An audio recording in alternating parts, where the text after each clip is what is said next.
Hello, I'm Taj, digitally known as Tropic Vibes, the host of Nifty Business, where we highlight NFTs and explore Web 3.0 as we move from pure speculation to creating real-world value.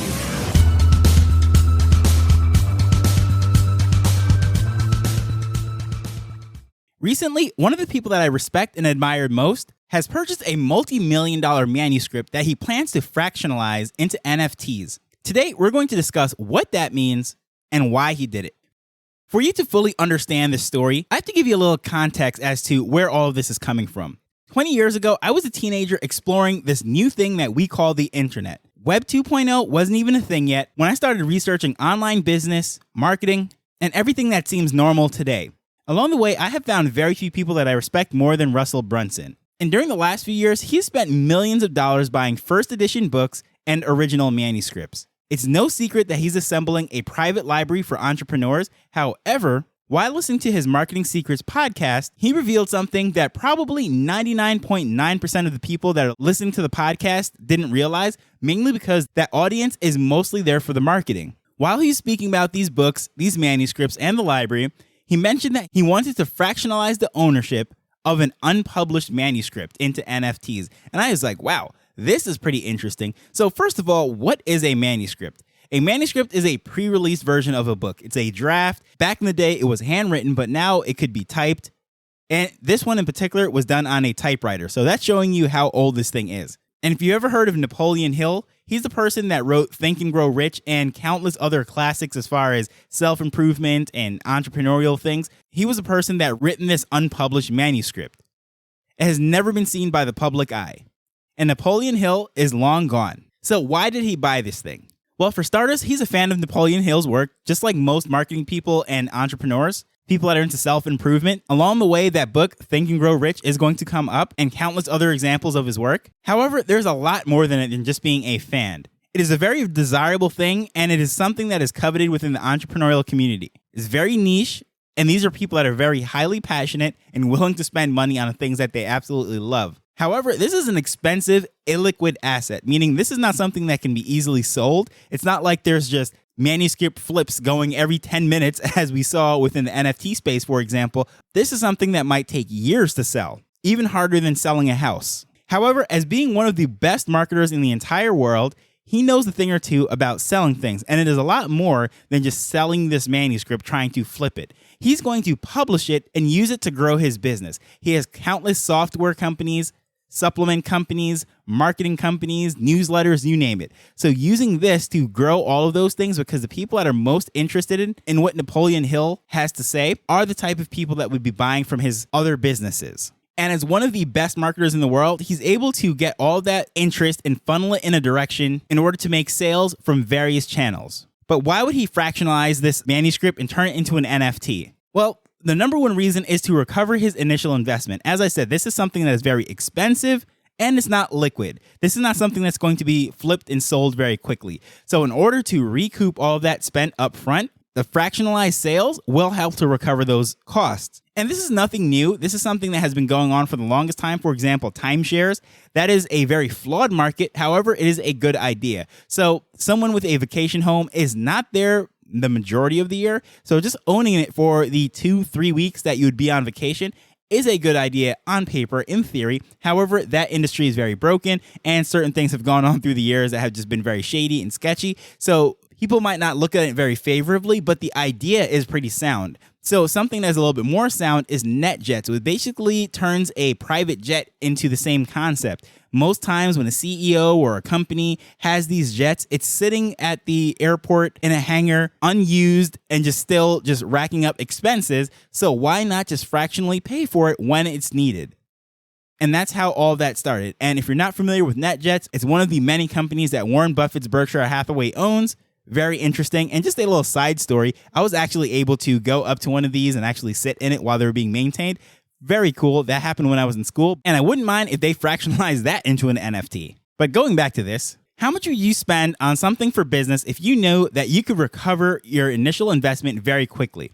Now, let me just give you a quick example, because that sounds like a just very vague question. Might not know exactly where I'm going with this. So let's just say you're selling a digital product, and in this case, it is the NFT, or it could be a service or something that doesn't have a physical cost, such as a t-shirt or food or anything like that has a definite hard cost of goods being into it. Services, digital products are pretty much 100% return. So let's just say for every $1 you spend, you get $1 in sales and a new customer into your company. How much would you be willing to spend?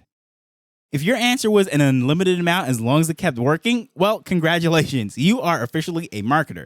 That is how marketers think. If you can get a new customer into your ecosystem and you're breaking even up front, that is a golden ticket. Spend as much money as possible until it stops. Because a new customer into the ecosystem, into the company, is a new pipeline for future sales. Because remember, I said he has multiple software companies, supplements, resources, and multiple ways to make money from them after forming a relationship. So if he can recoup that initial cost for getting them in right away, that is just a win-win for him as a business. And then he has a lifelong customer. If he wows them, absolutely impresses, delivers on everything, they're going to turn around and spend more money with him. Now, as far as NFT holders or the one who is buying this, what do they get out of it? I mean, that sounds all great, fine and dandy for the person who's selling it, but what do the NFT holders actually get? They can own something that they otherwise could not afford because these manuscripts are very expensive. As I said, this is multi-million-dollar purchase, and the average person that can buy NFTs cannot afford to buy that. And this is nothing new. They do that with fractional shares of stocks because there's quite a few companies that are either in the thousands of dollars or in the case of Berkshire Hathaway, hundreds of thousands of dollars for a share. And most people can't get into that. However, very expensive shares could be fractionalized in a broker. And I have quite a few shares that I actually own that are fractionalized. It's because I might have had an extra $10, $15 here, and I just threw it towards a particular index fund or something and just bought a fraction of it. So in the case of this, someone who might not be able to spend millions of dollars on it might be able to throw a couple thousand of dollars and own a piece of it. And this is an appreciating asset. And just a quick little notice, something that's very interesting that I've been tracking around and trying to research, mainly because I'm seeing a lot of ads that says this. I find it very interesting that the fine art actually appreciates better than the stock market for the most part. And this is the whole pitch of this company called Masterworks. And no, I'm not affiliate. I'm nowhere associated with this company whatsoever. However, if you watch anything related to finance, stocks, investing, either on YouTube or on social media, I'm pretty sure you came across a Masterworks ad. But here's the interesting thing. Supposedly, books even outperform stocks. In certain niches of books, even outperform the fine art and everything that Masterworks is doing. But it's the same concept. Someone who can't afford to buy millions of dollars worth of things, fractionalize it and be able to get in it with hundreds of dollars or thousands of dollars. And the beautiful thing about that is everyone that is involved will profit for it. So in the case of this manuscript, when it sells, all of those fractional owners get a piece of that revenue from selling it. And even if it never is sold by the person who's controlling it, the individual can actually sell their fractionalized share in the form of an NFT. That is good to go on the open market. And the person can profit even if the manuscript isn't sold. Just like any other NFT, if there is demand for it, sell it for whatever the market is willing to pay for it, and that person can exit. They can get their liquidity. But as cool as this might sound, or as boring as this might sound to some people, why am I even covering this? Why is this a big deal for us diehard Web3 people? I want to point out the fact that I opened up this thing about speaking about marketing and business. This particular podcast where he was explaining what he was doing and just happened to throw out there that he was planning to turn it into a fractional NFT. This was a business and marketing podcast. This was not a Web3 audience whatsoever. And I think it is very interesting to say that he just casually threw that out there in the sense that most people will just totally ignore it. It'll go over their head. Maybe they'll even roll an eye.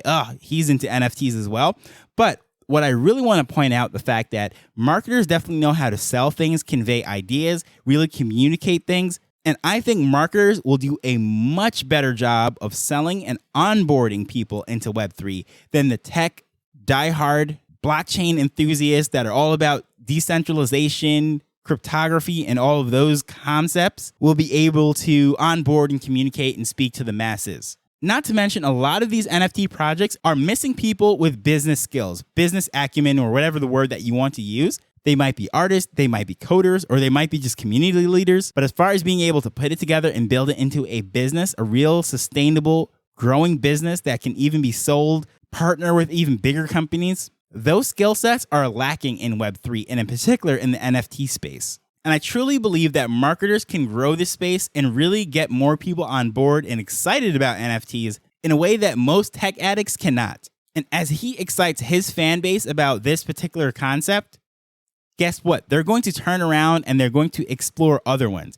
Even if they are someone that might have tuned into that episode months after the fact of the initial sale and they can't get into it, they might look around and see, well, what else is out there? And then they'll stumble onto other projects and open up their eyes into this whole world that we called Web3, NFTs, and everything that is to offer crypto and whatever else is on the blockchain in the future. So I personally think this is an amazing thing. I'm excited about it, and I can't wait to see where this goes, and I'll be definitely following it. Well, regardless of what he does with this, I'll still be following him because, as I said, this is someone that I have been respecting and following and learning from. And I've even mentioned on a previous episode that some of his books, in my opinion, were worth far more than the $100,000 or whatever it was that my actual college education and marketing taught me. I have a book set. I think I probably paid like $130 or something of that nature. And that's might sound like a lot of money if you're thinking, wow, you bought books for $130. But mind you, textbooks in college are probably about that price, probably more now, to be honest, because they were in the hundreds of dollars when I was in college, and we're talking about 2008. But getting back on track, I would love to know, what are your thoughts on this? What do you think of everything that I explained? Are you excited about this, or do you think this is just sort of a marketing ploy and just another thing for marketers to ruin? Because even us in the marketing industry, we like to joke and say marketers ruin everything because they find out how to monetize something and they just beat it into the ground until it stops working and then figure out the new thing that's working. But as far as this fractionalized NFT for a manuscript, what are your thoughts on that? Please feel free to share that with me at Tropic Vibes on Twitter. Or if you look in the show notes, you'll see the traditional boring ways of contacting me, meaning email, of course. But either way, I just want to thank you for taking time to listen to this as we're learning and building Web3 together. So until next time, later. The Nifty Business Arrow is not investment advice. It provides insights and information within the space. As with anything, please do your own research before making a decision whether you're making an investment or a purchase.